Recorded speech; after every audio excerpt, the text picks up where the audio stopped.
Hi, Karen Curry Parker here with your weekly Human Design Evolution Report. We start this week with the sun in the gate 29, the gate of devotion, the earth grounding us in the gate 30, the gate of passion. This is a really interesting energy. Remember, we're in this third quarter energy of the year, and in the third quarter of the year, we're really focusing on action and doing. And so many times when we think about doing and action, we kind of associate that with will. This same energy, the gate 29, is sometimes called the gate of perseverance or determination, and it has a certain amount of pushing upward quality with it. But that pushing upward is not about willpower. This isn't a place where we have fake willpower or we're being called upon to use our will. This is devotion. This is dedication. This is commitment. This is the same kind of energy that when you have a small baby and they wake up in the middle of the night and they need something from you, even if you're tired and exhausted or your body hurts, you get up anyway and you don't give it a second thought because you're devoted to this small being who you are a steward of. To be devoted and to cultivate the ease that comes from, and this is sacral based energy, responding to the circumstances that allow you to fully embody your life force and to move your body into the full expression of all of who you are, you have to have hand in hand with devotion the energy of faith. You have to have the energy of 100% unwavering faith to continue on your path of devotion. It's that faith, that moving towards something bigger than yourself, moving towards a dream, a vision, something that is outside of the confines of what's predictable or the pattern, something that promises to stretch the edges of the limits, the boundaries of the human experience. To be called forth into that, you have to have the faith that even if you can't see the end results, that you're going to get to where you're going, that you have a dream or a vision that anchors you. This same energy is energy that is analogous to an Olympic athlete, right? That for years before they go to the Olympic trials even, they are getting up at 5 o'clock in the morning and committing themselves, dedicating themselves, devoting themselves to pushing the limits of their boundaries so that they can go places with their body, with their physical expression, places that they've never been before.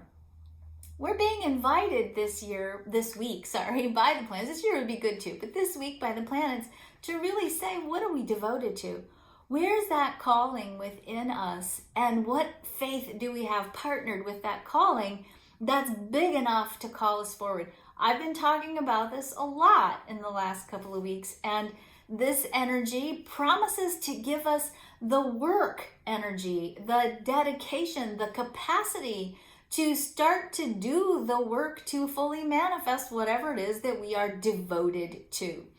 So with the new moon also transiting this energy on Tuesday, we're really being invited to explore, what are you committed to? What are you devoted to? Do you have the faith to follow through with the next right step, even if you don't know the whole big picture? Do you have the faith to, metaphorically get up in the middle of the night and take care of that vision, to nurture that vision, or get up at 5 o'clock in the morning and do the things necessary to set the stage and lay the foundation and grow in the strength of the movement towards the vision?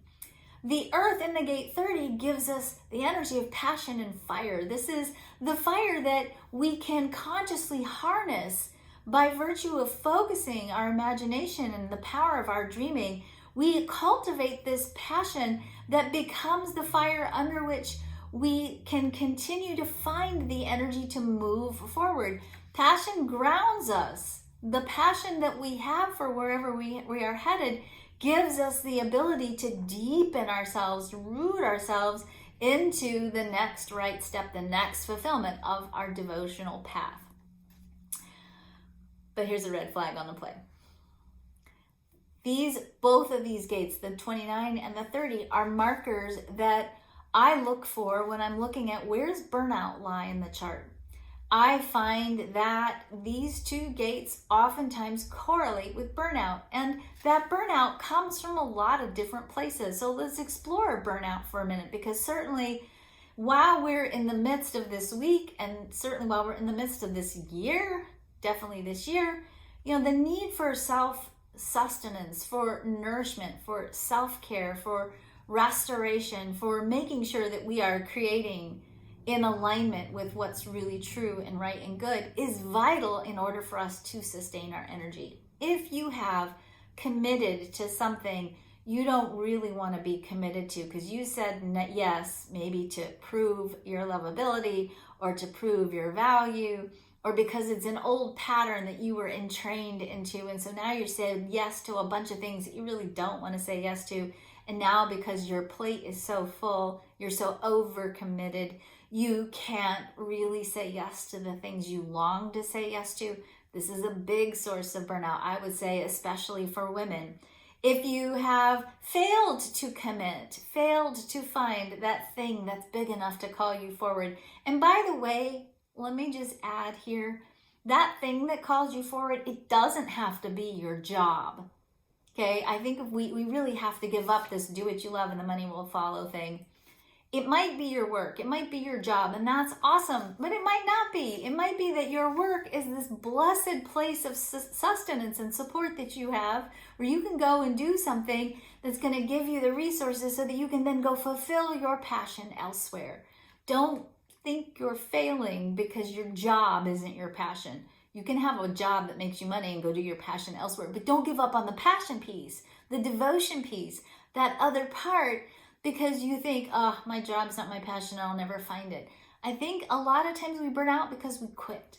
We don't realize that we quit, and that quitting causes us to disconnect from the full expression of our authentic self, and then we spend all of our energy putting up with a life that isn't really true, that isn't really real to who we are, and our energy goes to trying to just manage the despair or the shutting down of our passion. So overcommitting, failing to commit, and then drawing on willpower as your creative force, that also can sometimes cause us to burn out. When we don't remember that we can, through our alignment, meaning when we can sit in a place and say, here's my dream, I have faith that I'm going to get here. I don't know how I'm going to get here, but I have faith that I'm going to get here. When we can hold that space and be in that space, then the next right step reveals itself.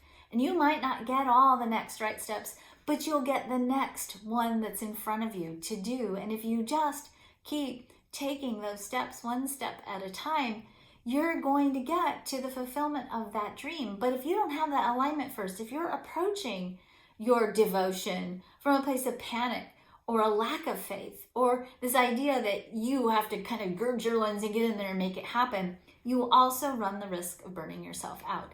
And because this 29 energy is so much about embodiment, literally in the physical form, it has the capacity, when we're not using it correctly, to really literally misalign our physical body. So certainly pay attention this week to your body and see what your body is telling you about how close are you to really being aligned with what you want and doing the work necessary.